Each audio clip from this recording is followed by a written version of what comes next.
어, 이제 성경을 보면서 오늘 이 말씀 자체, 물론 이 이후의 말씀도 마찬가지지만은, 예수님께서 12명의 제자를 택하시고, 그 다음에 또 70인을 그렇게 따로 세우십니다. 따로 세우시는 이제 과정 속에서 이제 훈련을 시키거든요. 훈련을 시키면서, 물론 11장부터 그 이후도 마찬가지지만 특히 오늘 이제 읽었던 누가복음 10장 21절에서 41절 있죠. 그 내용은 어떤 내용인가 하니까 바로 이 주님의 부름을 받은 그런 제자들에게는 이 필수적인 그런 사항, 이 반드시 염두에 두고 이를 지키면서 행해야 될 그런 사항이다 하는 그런 부분이죠. 그래서 이렇게 만약에 되지 않으면 그리스도의 그런 제자임을 주장할 수 있는 근거가 없어져요.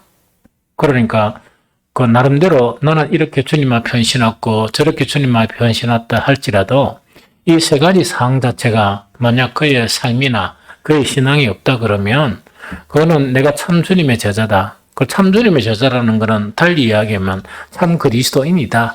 이것을 주장할 근거가 사라진다 하는 그 부분이죠. 그래서 제일 첫 번째 내용 자체가 뭐여야 되는 거니까 참 그리스도인, 즉 예수의 그런 참 제자는 무엇을 알아야 되는 거니까 참 복 있는 사람하고 참 복이 있는 사람하고 그렇지 않은 사람을 구별할 줄 알아야 된다 하는 그거 이야기거든요. 그러니까 이 참 복 있는 사람이 어떤 사람인가 거기에 대한 분별력이 없다 그러면 참 이게 난해하죠. 그럼 쉽게 이야기하면 이런 이야기거든요. 하나님께서 우리에게 주시고자 하는 복이 있단 말입니다. 그럼 그건 참 복이겠죠. 그러면 많은 이 하나님을 믿는 사람들은 무엇을 보고 복 있다가 근거를 이야기하겠습니까? 하나님 주시는 복을 갖다가 소유한 그 사람이 복 있는 사람이다 이래 봐야 되죠. 그런데 만약에 하나님 주시는 복이 아니고 그 세상에 그냥 있는 복 있죠. 세상에 사람들이 추구하는 그런 복을 복 있다 이래 생각하면서 신앙생활한다. 하나님을 사랑해요. 주님을 사랑해. 이래 버리면 되게 우스운 사람이 되잖아. 이건 안 그렇나? 안 웃었겠나 그러면? 아니 하나님이 이렇게 주시고자 하는 복 있죠. 그걸 많이 받은 사람이 보면 이 복 있다. 또 내가 하나님 주시는 그런 복을 많이 소유하고 있으면 나는 행복하다. 나는 복 있는 사람이다. 이래야 되겠죠. 그런데 하나님이 시큰 복 주니까 이 세상 사람들이 있는 복을 보고 나는 비참하다 이래 버리면 쉽게 이야기하면 그렇게 웃을 일이지만은 우습죠.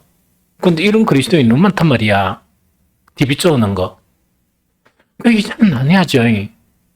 하나님이 시큰 복 준 거는 그도저 보지도 않단 말이야. 마치 뭐 같은 거니까 진주를 돼지한테 주다 보니까 돼지가 그 귀한 거를 모르잖아. 거래가 돼지 우막에 보니까 어디에 그 진주가 있는지도 몰라.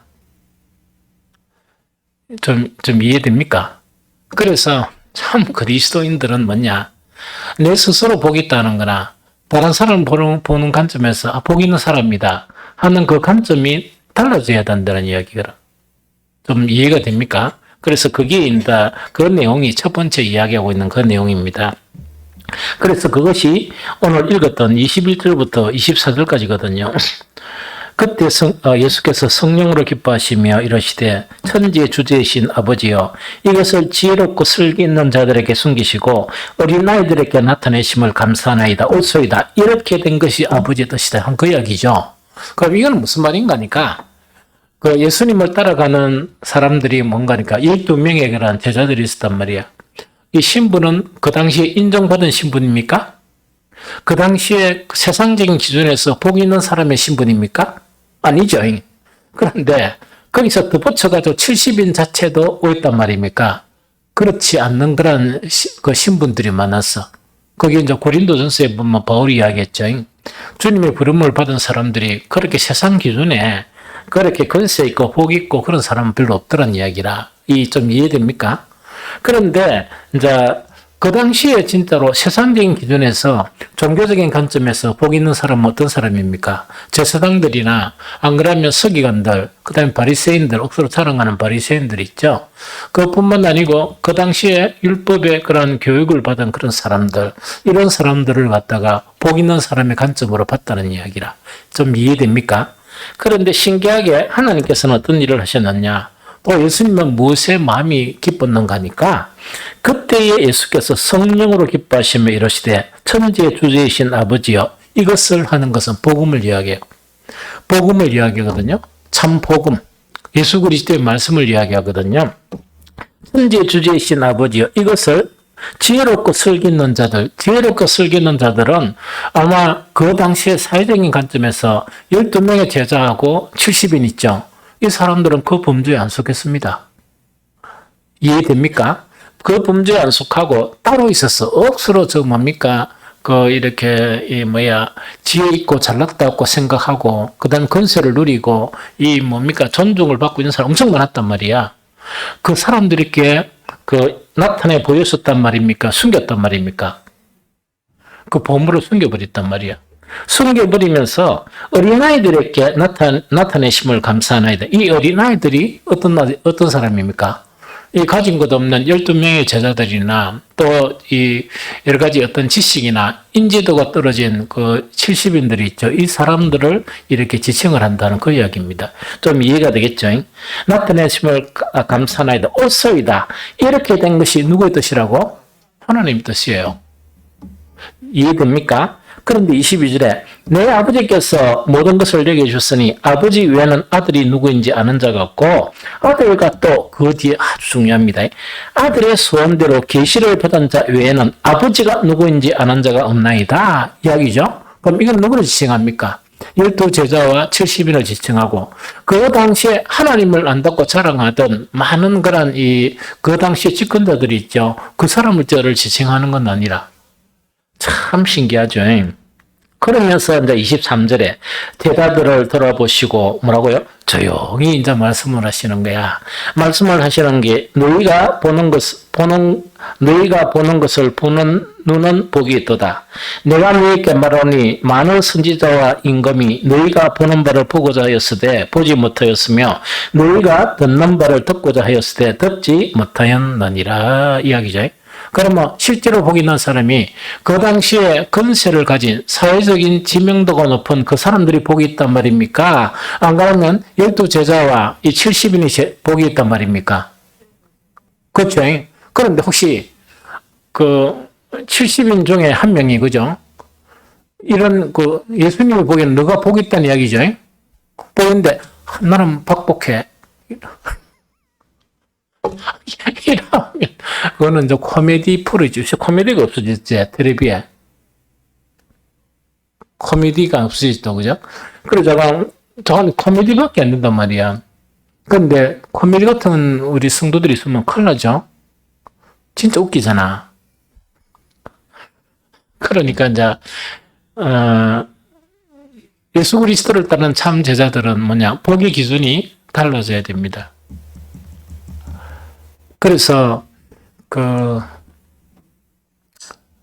이 70인 중에 내가 얼마나 복 있는 사람이냐 이걸 모르면 그 70인 중에 속할 수가 없지. 그리스도의 제자가 아니지.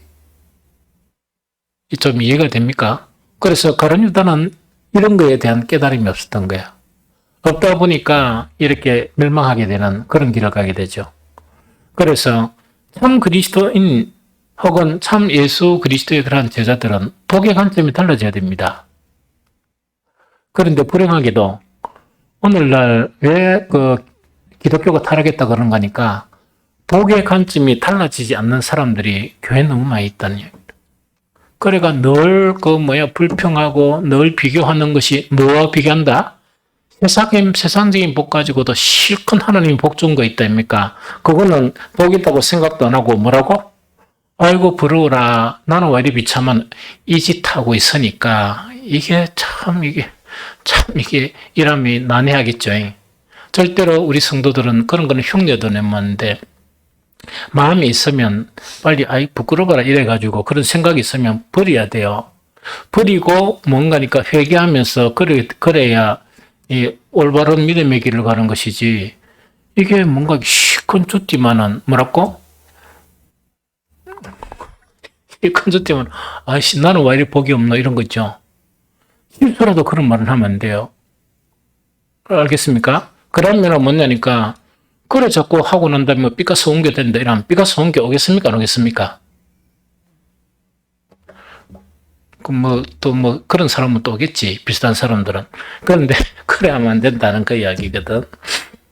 그래서, 우리가 이제 가장 큰 복 자체는 뭔가니까, 하나님의 말씀을 분별할 수 있는 그것을 내가 얻었다 생각하면, 그거는 복 있는 사람이에요. 그러면은, 성경에 보면, 구약에는 누가 나옵니까? 거짓 선지자들이 나오죠? 신약에는 누가 나와요? 거짓 선생이 나오잖아. 그러면은, 이 거짓 선생에 이렇게 이제 현혹이 되어버린 그거는 복 있는 사람이 아니에요. 그거는 이제 거짓 선생하고 똑같은 사람이라. 똑같은 사람일 수밖에 없다는 그 이야기거든요. 그래서 참 질신된 이 복음 있죠. 복음을 들을 수 있는 기가 있는 사람은 복 받은 사람이다. 그래서 여러분들이 가장 큰 복은 뭐라고요? 그런 복음을 들을 수 있는 길을 내가 가졌기 때문에 복이 있는 거예요. 그럼 하나님께서 이걸 주셨단 말이야. 다른 똑똑하고 여러분들보다 훨씬 도덕적으로 살고 옷을 잘 챙기고 이런 사람들은 안 주고 여러분들은 줬다입니까? 그럼 어떻게 해야 돼? 내가 너무 감사하고 이래야 되겠죠. 나는 너무나 복이 있고 이래야 되겠죠. 그럼 세상 복을 가지고 막 의시되는 사람 보면 뭐라고? 막 불쌍해 죽어야 되잖아. 안 그래요? 아니 불쌍해봤자 저 어찌해야 되겠노? 이래 싶어야 되잖아. 나는 대학 다닐 때부터 나를 위해서 기도하는 사람이 있었습니다. 그런데 한 25살 때부터 일평생을 두고 나를 위해서 기도하는 사람이 있었어요. 사람들이 있었어. 그래서 정말 그 사람들의 기도 덕에 내 인생은 정말 복 있는 인생이 되었어요. 정말 이 복을 따라가는 인생이 되었어. 그래서 마지막에 도저히 꿈에도 생각하지 못할 복이 뭐냐? 목사가 되는 복을 누리게 된 거예요. 그래서 이게 얼마나 복 있는 거란 일이냐? 그래서 늘 한 번씩 간증하지만 나는 사람이 왜 받을 만한 거를 받으면 별로 안 고맙잖아. 그런데 받을 수 없는 걸 더 받으면 좀 기가 질린다 하나. 고맙단 말도 안 나오잖아. 그게 이제 뭔가니까 어떻게 내 같은 사람이 그리스도인이 되었냐 하는 그것이 이 받을 만한 것 같으면 괜찮은데 정말 너무나 가분하니까 충격적이었어요. 그런데 20대 후반부터 어떻게 내 같은 인간이 하나님의 말씀을 다룰 수 있는 그런 복을 누렸느냐. 그러다 보니까 불평할 게 별로 없는 거예요. 하나님 앞에. 그래서 차라리 요새 목사가 되니까 불평거리가 생기지. 왜냐 불이나 악을 보니까 막 이래 불평할 거리 생기지. 옛날에 그때는 사면초가 온갖 그런 핍박이 있더라도 한 번도 하나님 앞에 내가 괴롭다, 힘듭니다. 그런 기도를 못 해봤어요. 왜? 너무 과도한 것을 받고 난 다음에 그런 걸 한다 하니까 이게 뭔가니까 이게 그런 기도가 안 나오더라고. 그런 기도가 안 나오는 거야. 왜? 너무 많이 받아나니까 너무 가분한 것을 받다 보니까 그게 괴롭게 느껴진다든지 힘들게 느껴지는데 그런 것이 없어지더라고. 그래서 여러분들 명심하세요. 오늘날 많은 그리스도인들이 세상의 복을 복으로 사는 사람들이 많아. 그 사람들은 반드시 망합니다. 영적으로 망합니다. 그래서 그런 복을 추구하는 것이 여러분들 속에 있으면 그걸 버리세요. 그거는 악하고 더러운 것입니다. 그래서 진정한 복 자체는 무슨 복이라고요? 복음을 들을 수 있는 길을 가졌다 하는 그것만 해도 너무 가분하단 말이에요. 우리는. 그것만 하더라도 너무 가분하고 그것만 하더라도 어떤 좀 불편한 것이 우리에 대한 인생에 남아있더라도 그걸 불평하면 안 되지. 그럼 이스라엘 광야길을 걸은 출애굽한 이스라엘이 됩니다. 출애굽한 이스라엘이 얼마나 놀라운 것들을 경험했습니까? 그러나 잠시 광야길에 어려움이 있는데 정말 놀랍게 하나님으로부터 받은 그 체험을 잊어버리는 거예요. 감사하지 못하고 뭐라고? 늘 하는 게 불평만 해야 되는 거예요. 그래야 쫄딱 망해버렸어. 그 쫄딱 망한 것이 가난에 들어가지 못하고 다 정말 광야에서 죽었습니다. 그래서 참 복 있는 사람의 개념을 알아야 된다. 그리스도인들은. 그래서 여기 있는 사람들은 진짜 복 있는 사람이라. 이해가 됩니까? 근데 그 복의 관점이 뭐 먹을 거 많이 줬고 좋은 직장만 해가지고 그 복을 무시하는 거 아니야. 그것도 부수적인 복도 맞아. 그러나 진짜 복은 어떤 복이라고? 하나님의 말씀을 들을 수 있는 귀가 있는 그 사람이 복 있는 사람이라는 그 이야기입니까? 두 번째, 이제 뭐냐, 누가 이웃이며 누가 영생을 얻는 것이냐. 이걸 갖다가 구분할 줄 알아야 된다 하는 그거를 이야기하거든요. 그래서 25절에 보면 어떤 율법교사가 누구를 이야기합니까? 밤낮 그 율법을 연구하는 사람이야. 연구하는 사람이 예수를 시험을 해보려고 예수님을 시험을 놨고 선생님 내가 무엇을 하여야 영생을 얻으리까? 이렇게 이제 질문을 하게 됩니다. 그러니까 예수님은 네가 율법교사인데 왜 내한테 묻노? 이야기죠. 그래서 율법에는 무엇을 이야기하고 있느냐 하니까 27절이라 대답에 이르시되 내 마음을 다하며 목숨을 다하고 힘을 다하며 뜻을 다하며 주 너희 하나님을 사랑하고 또한 내 이웃을 내 자신과 같이 사랑하라 하였나이다. 이 사람이 뭐라고? 영생을 얻은 자예요. 뒤에 거. 이 사람이 영생을 얻은 자라. 그러면은 참 믿음을 가지고 영생을 소유한 사람은 어떤 사람이라고? 하나님을 사랑하는데 어떻게 사랑한다고? 마음을 다하고 목숨을 다하고 힘을 다하여 뜻을 다해서 하나님을 사랑하는 것이 나의 삶의 목표가 되는 사람. 그 다음에 또 내 이웃을 네 자신같이 사랑하는 이것이 삶의 목표가 된 사람이 영생을 얻은 사람이라는 그 이야기거든. 이해됩니까? 그러니까 율법교사니까 이래 이야기하니까 예수님께서 뭐라고? 네 말 잘했네. 그럼 그래 해라 뭐 이야기라. 너무 간단하죠? 그러면 누가 영생을 얻겠느냐 이래 이야기하니까 율법에는 뭐라 기록했나 하니까 율법교사니까 뭐라고? 마음을 다하고 힘을 다하고 뜻을 다하고 성품을 다해서 하나님을 사랑하고 또 그 이웃을 누구같이? 네 자신같이 사랑하라 하였나이다. 율법에는 그렇게 가르쳤나이다. 이래 이야기하니까 맞다. 그럼 그렇게 하면 영생 얻는다. 그 이야기라. 이거 이해가 되죠? 그래가지고 신앙생활 하는데 요것 자체가 목표가 돼야 돼요. 요렇게 지금 이것이 어떤 수준에 올라 있다는 그게 이야기하는 게 아니고 그 수준을 이야기하면 내하고 여기 있는 사람 아무도 영생 얻을 사람 없어. 그 완전한 수준에 이를 수는 없단 말이야. 좀 이해가 됩니까? 그런데 우리의 신앙의 목표, 내 삶의 목표가 이것이 되어가지고 그것을 향해서 나아가는 걸 이야기해요. 이해됩니까? 그것을 향해서 나아가는 그것이 곧 뭐라고? 영생이다 하는 그 이야기거든요. 그러니까 이 율법교사가 무석해가지고 뭡니까? 또 잘난 척도 좀 하고 싶어가지고 뭐라고 이야기합니까? 그럼 이웃을 그렇게 사랑해라 했는데 내 이웃은 누굽니까? 이야기다. 이 이야기를 묻는 거예요. 그럼 이거는 뭐냐니까 하나님을 그렇게 사랑하고 하나님을 사랑하는 증거가 이웃을 사랑하는 거죠. 그러면은 이 질문 자체는 이웃을 사랑한다는 의미가 무엇입니까? 하는 그 질문이에요. 좀 이해가 됩니까?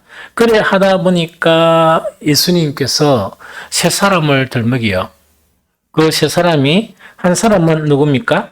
제사장이고 한 사람을 레인은 뭡니까? 교회 일을 하는 사람. 오늘날 같으면 평신도 어떤 지도급이 있는 사람들. 이 무슨 게 레인. 그 다음에 한 사람은 뭡니까? 사마리아인이란 말이야. 이 사마리아인 이 세 사람 자체를 이제 예를 들면서 강도를 만난 한 사람을 예를 드는 거예요. 그러면서 강도를 만났다 보니까 제사장도 그냥 지나가 버렸어요. 그럼 두 번째, 교회 일을 억수로 이러시면은, 레인도, 교회 일 바쁘다, 이가 지나가 버렸단 말이야. 제사장은 뭔가, 제사 드려야 된다, 이가 지나가 버리고, 두 사람 다 지나갔어.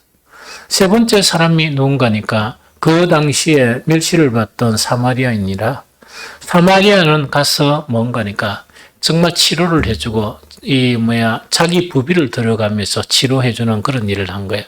이해됩니까? 그러면 내 이웃을 사랑한다는 의미는 사마리아인처럼 사는 것이다 하는 그걸 이야기하거든. 이해됩니까? 그래서 이거는 이제 이래 되면 안 되지. 이 제사장하고 레위는 할 말이 엄청 많을 거야. 교회 일이 너무 바빠요. 교회 일이 너무 많아요. 피곤할 정도로 이렇게 많아요. 이런 이야기라. 그런데 주의 일은 되게 많은데 뭐가 없다고? 가장 계명의 핵심인 그 하나님을 사랑하고 이웃을 사랑하는 것은 행하지 않는단 말이야. 그러면 그것이 행함이 없이 이 주일이 억수로 바쁜 것 자체가 온전한 신앙일 수 있느냐 하는 그걸 이야기하는 거예요. 제자의 그런 삶일 수 있느냐 하는 그걸 이야기하는 거예요. 이해가 됩니까? 이거 이해가 되죠? 그래서 제자의 길이라는 것은 뭐냐니까 정말 계명을 지키는데 그 계명에서 가장 결정적인 계명이 뭡니까? 하나님을 뜨겁게 사랑하고 그 다음에 선한 사마리아인 것처럼 누구를 사랑하는 거? 이웃을 선한 사마리아인처럼 사랑해야 돼. 이거 이해됩니까? 이거 절대로 이렇게 해야 된단 말이에요. 그런 선한 사마리아인처럼 뭔가 살아가니까 이 부부도 이렇게 살아가면서 한 부부는 그때 흉내 내고 이러는데 그 옆에 있는 사람이 바빠요 교회 일 이래가 들고 가 보면 일 참 난해하잖아. 그럼 그 끌려가는 사람도 난해하고 가자는 사람도 난해하고 일이 난해하죠. 그래서 진실된 이 그리스도인의 길은 바로 이런 것이다. 두 번째를 설명하는 거예요. 그래서 세 가지가 아주 중요하다는 이야기. 그 첫 번째는 뭐냐? 복에 대한 개념. 그 자체를 확실히 할 줄 알아야 돼.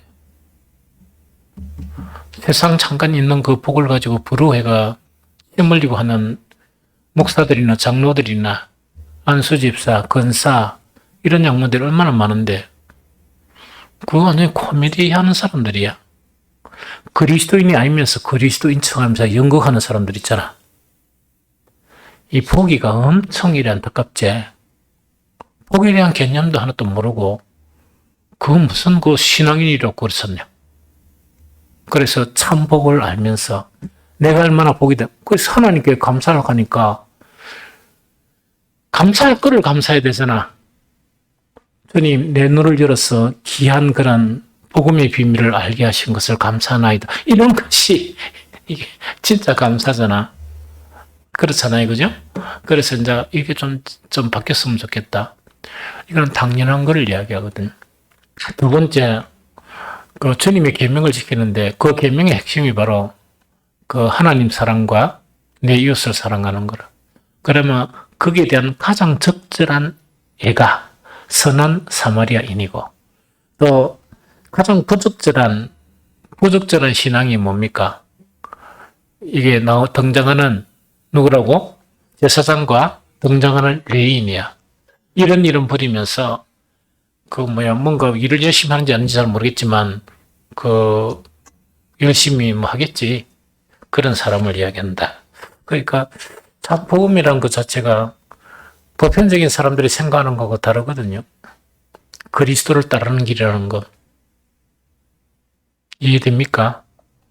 그래서 나는 여러분들이 남은 인생을 그리스도를 따르는 인생이 되었으면 좋겠다. 우리 젊은 새 친구도 그런 인생을 사는 것이 진짜 제자의 그런 길이라. 제자의 길이라. 좀 이해가 되지? 그리고 어떤 거는 그게 안 변하고 그래 잘 살아야 될 건데. 그 다음 세 번째가 뭔가니까, 그, 주를 위한 일과 주님과의 그런 교제 문제야.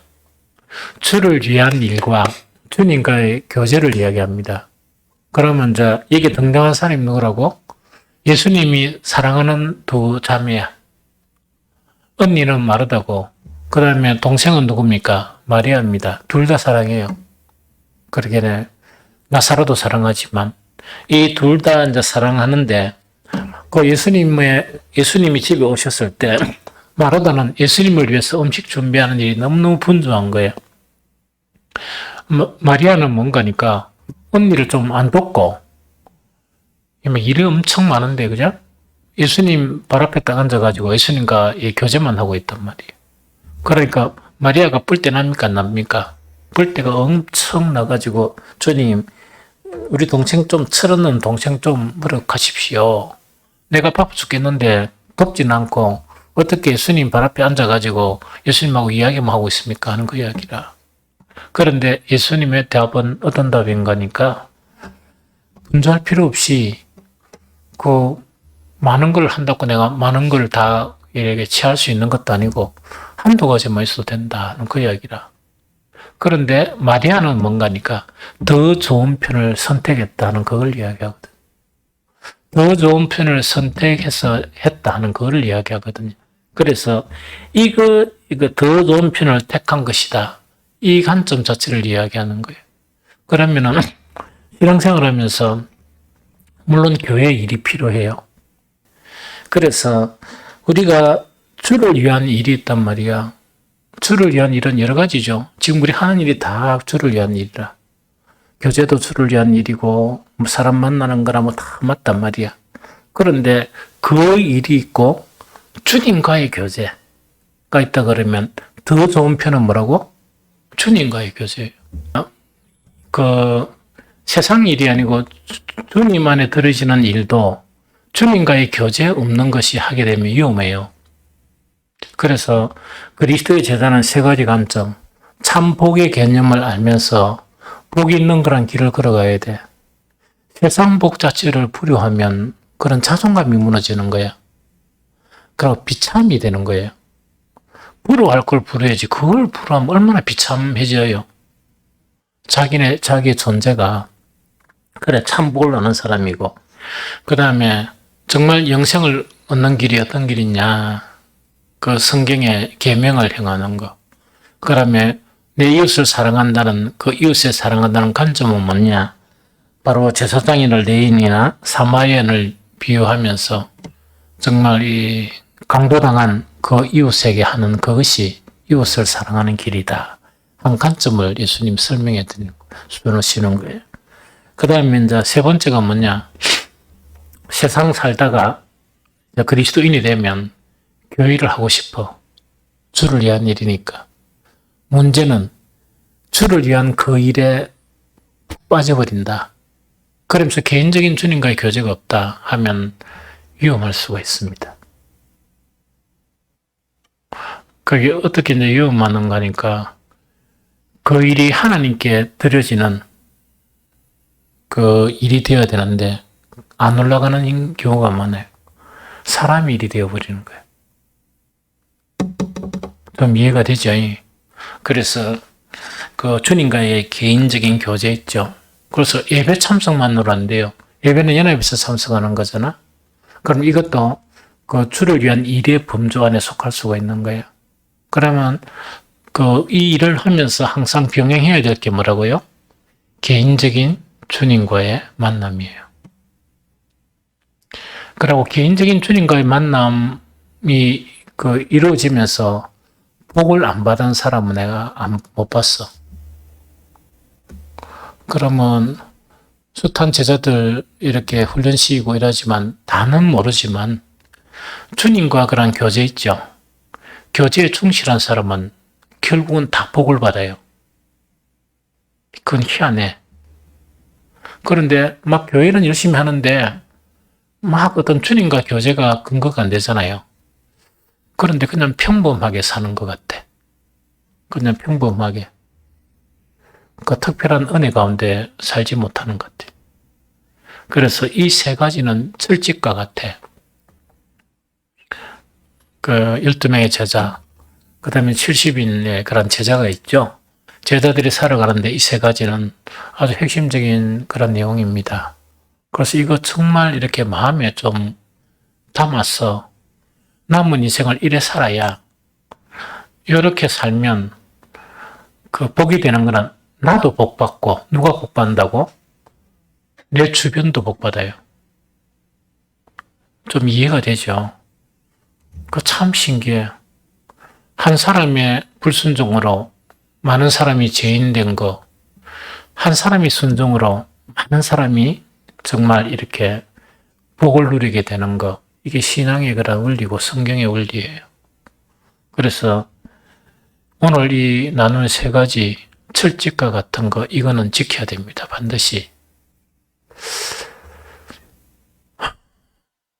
이게 보면 참 따분하기도 하고 손해보는 것 같기도 하고 지루하기도 하거든요.